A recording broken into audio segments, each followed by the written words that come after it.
Okay, this is what I'm going to use for my Spellbinder dies that are just kind of like your standard nestabilities, specialty shapes, labels, tags, any of the specific motifs and accents that are out there.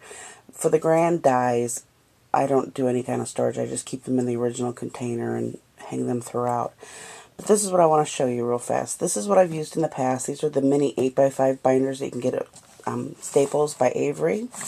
They are only a 1-inch thick, so even using protective sheets on the inside, it would only hold about 12 before it get too bulky and it wouldn't be able to shut properly.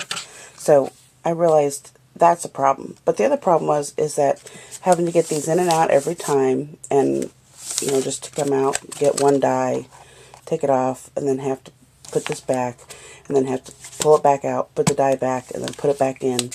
It was just kind of like a repetitive process that I didn't want to have to worry about anymore. So I won't show you. I'm going to put this in the new storage that I've used, but these are just the protective sheets. I'll probably use these for stickers. In the back here, I've used them for pre-cut die shapes that I've done. So I'll shut this book and put it off to the side.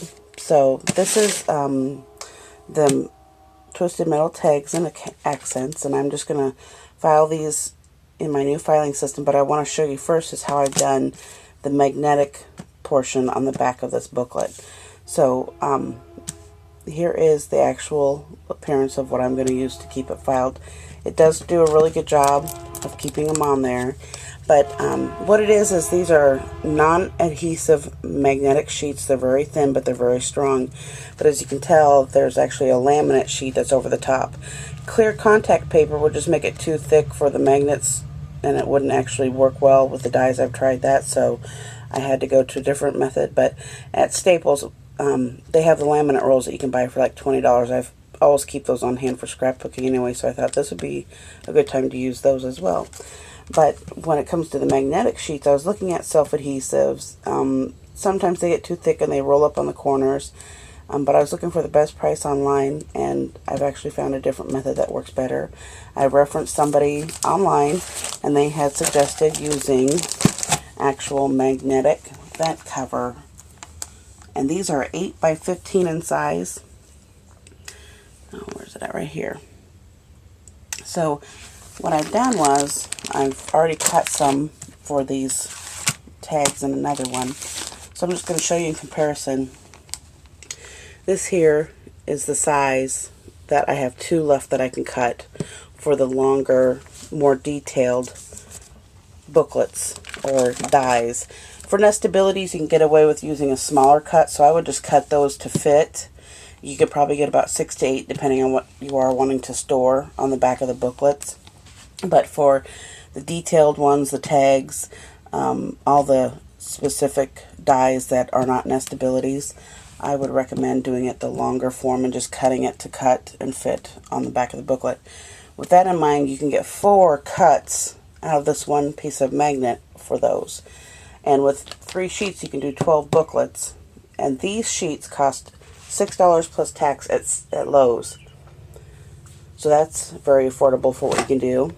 And then what I've done, though, is for the storage, so I went into Staples, and back by where they have the index cards and index storage and the plastic file folders that are collapsible, they actually had this container. It's a 10.5 by 5.5 by 7 3/4, I think. You'll see it, you can't miss it. It'll just say 10.5 on a bright big pink sticker right here on the front.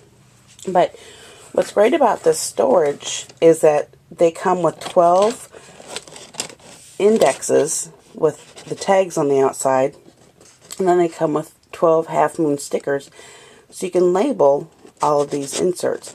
And they are vinyl plastic, so they last for a long time. What's great about this is that I have 30 Spellbinder dies in here on their booklets, 30 of them. And I am just excited because I can just, for accessibility, which is what I'm after, I can pull the dies out that I need, take what I want out, put it back in, or if I want to, I'll just leave this up so I know what project I'm doing. So there's one, here's another one, here's another one. So this way I can actually know where I'm at with my Spellbinder dies, but I can then put it back and simply just fold it back in, and it's there and it's good to go. Now mind you, I said I had 30, but I have room for probably about another 10 to 15 booklets to fit in here.